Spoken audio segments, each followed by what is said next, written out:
I'm here to talk about success. The first rule of success is to have a vision. You see, if you don't have a vision of where you go, and if you don't have a goal where you go, you drift around and you never end up anywhere. I mean, as you know, I was born in 1947 in Austria after the Second World War. So I was very fortunate that I stumbled onto my vision.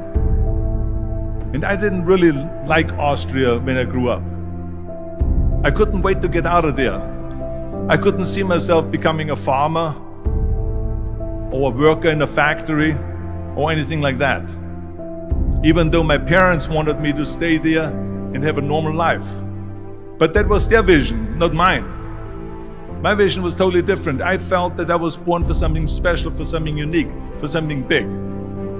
Then one day I went to school. I remember I was 11 years old, and they showed a documentary about America. And there they showed in this documentary the huge skyscrapers, the high-rises, the huge bridges, the 6-lane freeways, and all of this stuff. And I said to myself, that's where I want to be.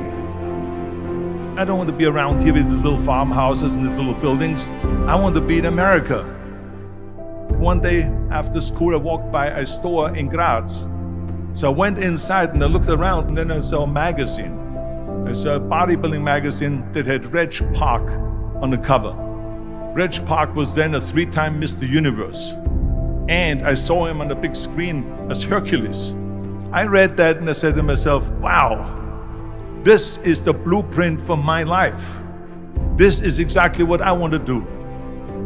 I want to become a bodybuilding champion just like Reg Park. I want to get into movies just like Reg Park. And I want to make millions of dollars and be rich and famous just like Reg Park. Do you know how great it felt that I knew where I was going? Imagine the majority of people don't know where they're going. I knew where I was going, that I'm going to become this bodybuilding champion just like him. So it was just a question of how do you do it? I was so relieved, because when you have a goal, when you have a vision, everything becomes easy. So people always ask me, when they saw me in the gym in the pumping iron days, they say, why is it that you're working out so hard? 5 hours a day, 6 hours a day, and you have always a smile on your face. And I told people all the time, I said, because to me, I'm shooting for a goal. In front of me is the Mr. Universe title. So every rep that I do gets me closer to accomplishing that goal, to make this goal, this vision turn into reality. Every single set that I do, every repetition, every weight that I lift will get me a step closer to turn this goal into reality. So I couldn't wait to do another 500-pound squat. I couldn't wait to do another 500-pound bench press. I couldn't wait to do another 2,000 reps of sit-ups. I couldn't wait for the next exercise. At the age of 20, I went to London and I won the Mr. Universe contest as the youngest Mr. Universe ever. And it was because I had a goal. So let me tell you something, visualizing your goal and going after it makes it fun. You got to have a purpose no matter what you do in life. You got to have a purpose. 74% hate their job in America. Now this is not much different when you come to Europe. The majority of people don't like what they're doing, because they're really not doing it because they didn't have a goal and they followed this goal. They just aimlessly drift around, and then all of a sudden there's a job opening, so they get that job because you have to work. But then when you work, it's a chore. It's work. It's not fun. So if you think about, only a quarter of the people really enjoy what they're doing in life. That is unbelievable if you think about it. So I felt so blessed that I knew what I was doing. It's like a medical student that studies and knows he wants to become a doctor. You know where to go. And the same thing is also in politics. I remember that in politics, I had a very clear vision that I will be the leader of California. That's as far as I could go because I was not born in America, so I could not run for president. So being the governor of the fifth largest state, the largest state, the fifth largest economy in the world, was for me really the ultimate title, the ultimate accomplishment in politics. So even though people came up to me and says, why don't you go and run for something smaller, you're never gonna make it. I ran for governor, and then 2 months later I became governor of the state of California. Again, because I had a very clear vision what I'm gonna do with California. So that's rule number one, have a vision. Rule number two is, don't listen to the naysayers. Don't listen to the naysayers.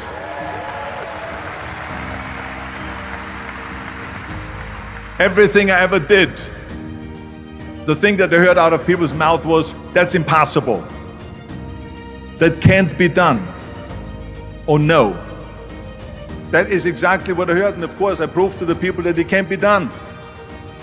So whenever someone said to me, it can't be done, I heard, it can be done. When they said no, I heard yes. And when they said it's impossible, I heard, it is possible. I'm a strong believer of what Nelson Mandela said, that everything is always impossible until someone does it. Well, I'm gonna be the one, I said to myself, I'm gonna do it and I'm gonna show it to them. Maybe it has never been done before. That's perfectly fine with me. But I'm gonna do it. And I did not listen to the naysayers. It's all about the hard work that you put in. I said to myself, in bodybuilding I worked out 5-6 hours a day. I'm gonna do the same thing now for acting. And of course I went to college to study English. I studied the accent removal, acting classes, and all of this stuff, all day long. I worked and I worked and I worked. And within a short period of time, I made one movie called Hercules in New York, which of course went right into the toilet. But it didn't discourage me. I still had the same vision. And then all of a sudden I did Streets of San Francisco. I did Stay Hungry and Pumping Iron and The Villain. And then all of a sudden I was asked by Dino De Laurentiis and by Universal Studio to star in Conan the Barbarian. And after I did Conan the Barbarian, the director at the press conference said to the press, the director was John Milius. He said to the press, if we wouldn't have had Arnold, we would have had to build one. So think about that. The very body that they said can never be sold because the time is wrong. A few years later, I'm doing Conan the Barbarian, and it was the #1 hit at the box office when it came out in the summer of '82. Think about that. And the director says, if we wouldn't have had his body, we would have had to build one. So all of a sudden, my body became an asset, not a liability. And the same thing was with Terminator. After we were finished filming Terminator, Jim Cameron said to the press, if Arnold wouldn't have had that accent and talked like a machine, I think the movie wouldn't have worked. So think about that. The body and the accent that they attacked was an asset. But I didn't listen to those losers. I didn't listen to them at all. It's just the reality of it is that you cannot listen to the naysayers. So this is a very important lesson for all of you. So when someone says, no, this is a stupid idea, you in your mind, you don't have to say it, but in your mind just say to yourself, you're an asshole. What do you know?